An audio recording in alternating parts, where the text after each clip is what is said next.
Assalamualaikum warahmatullahi wabarakatuh. Perkenalkan, nama saya Mirkumala Putri, NPM 18320018. Di sini saya akan mempresentasikan magang 1 mengenai pengelolaan program sekolah di SMA Kesatrian 2 Semarang pada 24 Maret 2021. Selanjutnya petunjuk lembar eksplorasi pengelolaan program sekolah. Yang pertama, eksplorasi pengelolaan program di sekolah magang 1 melalui website sekolah atau sumber lainnya yang relevan dan kredibel atau terpercaya. 2. Lembar ini digunakan untuk mendeskripsikan pengelolaan program di sekolah magang 1. 3. Mohon diisi semua dengan data yang logis, rasional, dan mencerminkan program akademik dan non-akademik di sekolah magang 1, serta lengkapi dengan catatan temuan hasil eksplorasi. 4. Uraian atau deskripsikan pengelolaan program di sekolah magang 1 secara lebih jelas pada bagian akhir setelah tabel eksplorasi. Selanjutnya membahas tabel pengelolaan program sekolah, yang dimana di dalam tabel terdapat nomor program sekolah, jenis kegiatan, prestasi, catatan. Untuk program akademik, yang pertama pengembangan prestasi akademik siswa. Jenis kegiatannya lebih banyak didasarkan pada praktik berbahasa asing.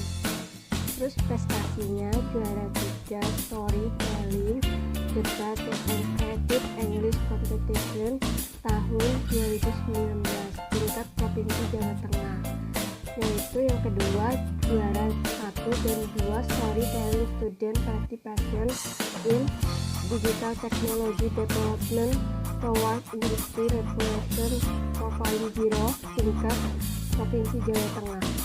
Jadi catatannya, Olimpiade di SMA Kesatrian 2 tidak diutamakan karena para siswa yang sekolah di SMA ini dari SMP dikatakan tidak menonjol. Terus program akademik yang kedua, pelatih berbahasa asing, misalnya bahasa Inggris, Arab, Mandarin. Jenis kegiatannya pelatih berbahasa asing yaitu bahasa Inggris dan bahasa Jepang.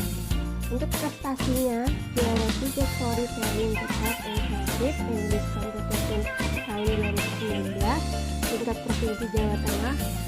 Yang kedua juara 3 runner up singing contest Canvas Battle English competition 2019 Berkut Change Yourself. Catatannya, pelatihan berbahasa asing ini berlaku untuk semua kelas. Namun, untuk perlombaan lebih ditekankan kepada kelas 11 dan 12. Sedangkan untuk kelas 10 tidak karena masih dalam tahap pembinaan awal. Terus, program akademik yang ketiga, pembelajaran literasi. Jenis kegiatannya dilaksanakan pada jam pertama selama 15 menit. Untuk prestasi tidak ada. Terus untuk catatannya, pembelajaran literasi ini disesuaikan dengan anjuran pemerintah. Namun untuk hari Jumat, SMA Kesatrian 2 ini lebih memfokuskan literasi pada pembacaan ayat suci Al-Quran untuk yang beragama Islam, sedangkan yang non-Islam menyesuaikan. Terus program akademik yang keempat, pembelajaran numerasi. Jenis kegiatannya memberikan tambahan khusus, misalnya mata pelajaran matematika. Untuk prestasi tidak ada, terus catatannya diberikan sesuai dengan mata pelajaran yang ada. Terus program akademik yang kelima, melatih keterampilan berpikir kritis peserta didik. Untuk kegiatannya membuat kelompok karya ilmiah. Prestasinya juara 2 tingkat nasional. Catatan diraih oleh kelas 11. Terus program akademik yang keenam, melatih keterampilan komputer dan IT. Jenis kegiatannya terdapat pelatihan atau ekstrakurikuler desain, grafik, dan fotografi. Untuk prestasinya juara 1 fotografi Komuniko tingkat provinsi Jawa Tengah. Untuk catatannya, pada tahun ajaran ini mata pelajaran komputer tidak ada. Namun, SMA Kesatrian 2 tetap memberikan pada sejumlah siswa yang mempunyai minat di bidang komputer dan IT.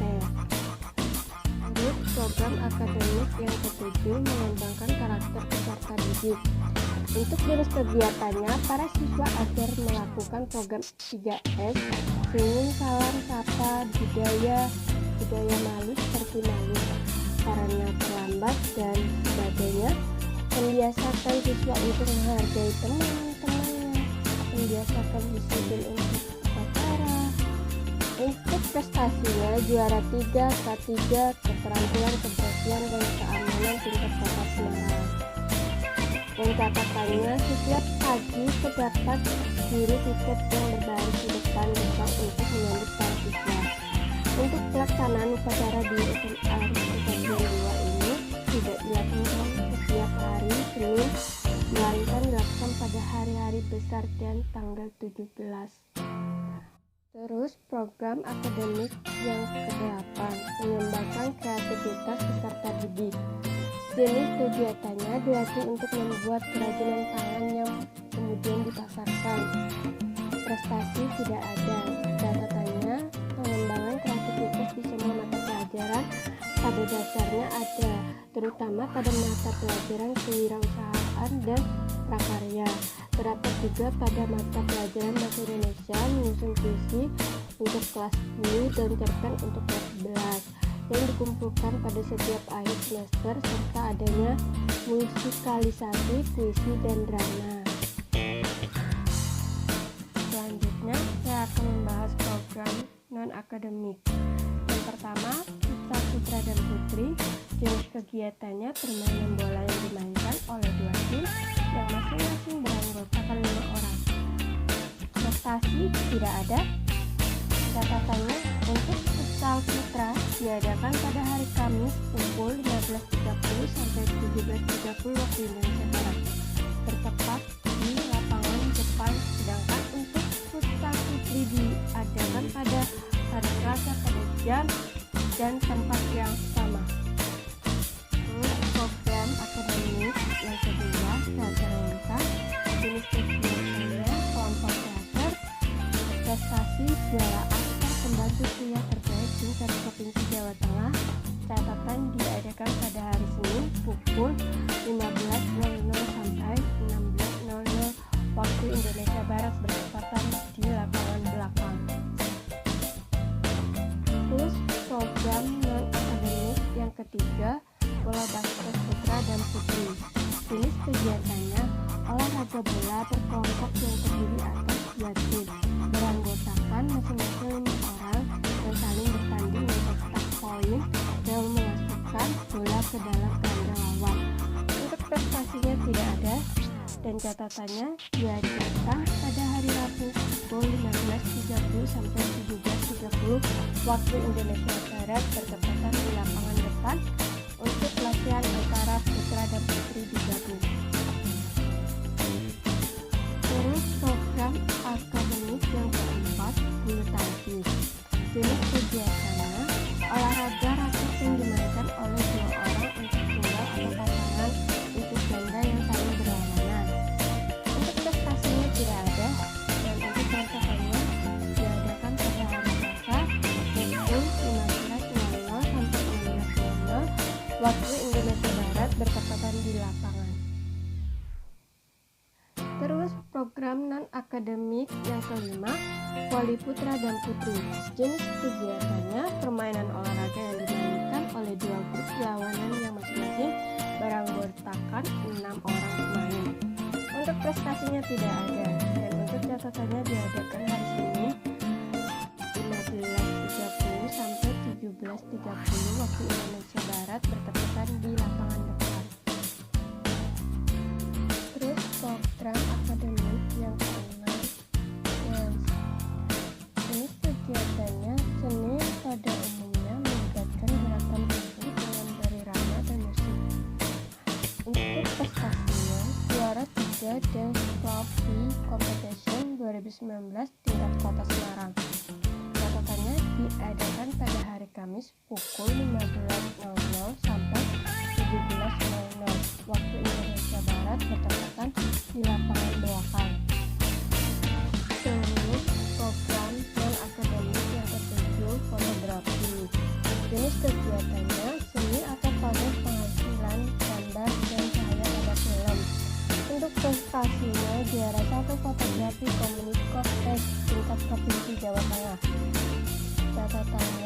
diadakan pada hari Jumat pukul 15.30 sampai 16.30 waktu Indonesia Barat bertepatan di kelas. Terus program non-akademik yang ke-8 desain grafis. Jenis kegiatannya proses komunikasi menggunakan elemen visual seperti tipografi, fotografi, serta ilustrasi yang dilakukan untuk menciptakan persepsi akan suatu pesan yang disampaikan.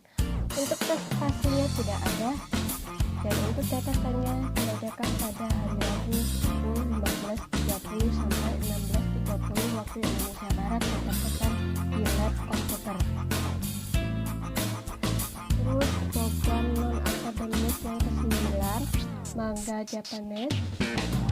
Ini kegiatannya pembuatan cerita, gambar atau komik yang menggambarkan kebudayaan dan kebiasaan masyarakat Jepang.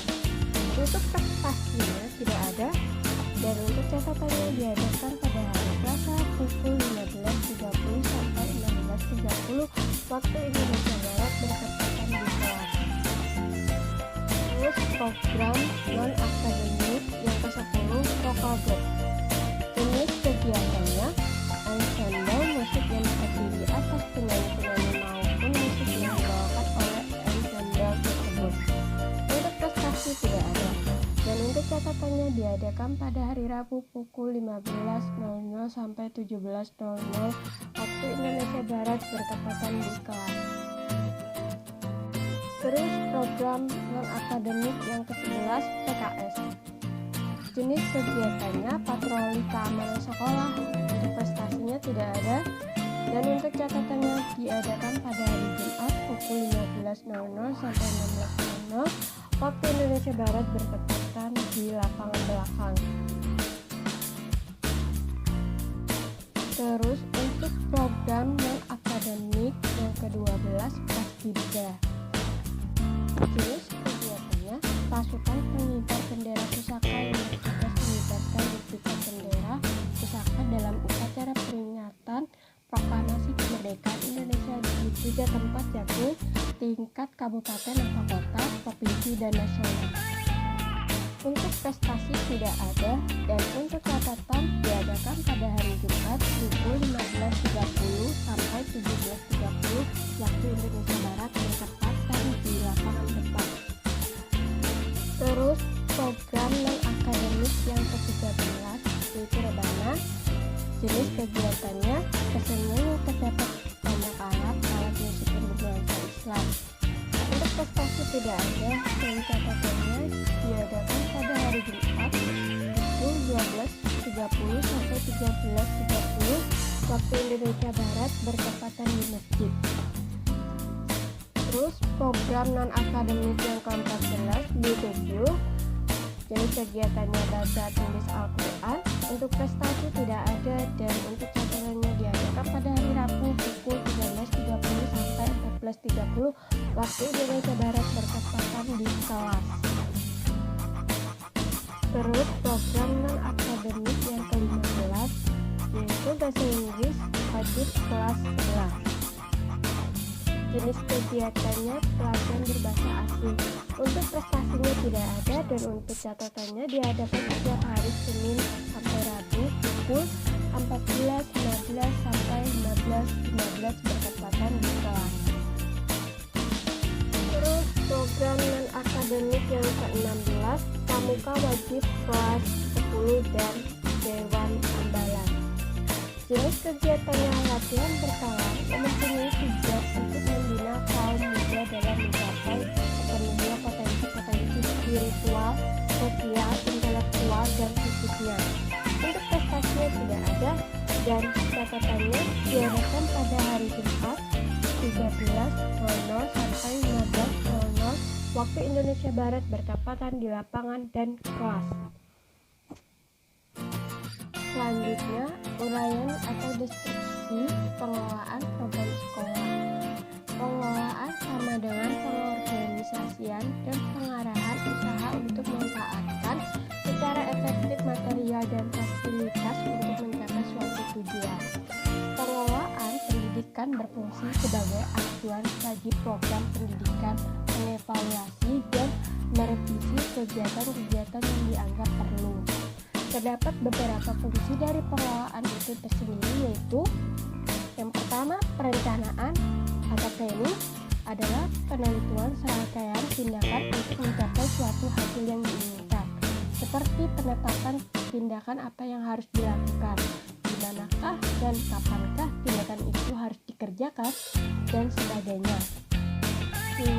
Pengorganisasian atau organisasi adalah dua orang atau lebih yang bekerja sama dalam cara yang terstruktur untuk mencapai sasaran spesifik atau sejumlah sasaran. 3. Pengarahan atau direksi adalah fungsi pengelolaan yang berhubungan dengan usaha memberi bimbingan, saran, perintah atau instruksi kepada bawahan dalam melaksanakan tugas masing-masing.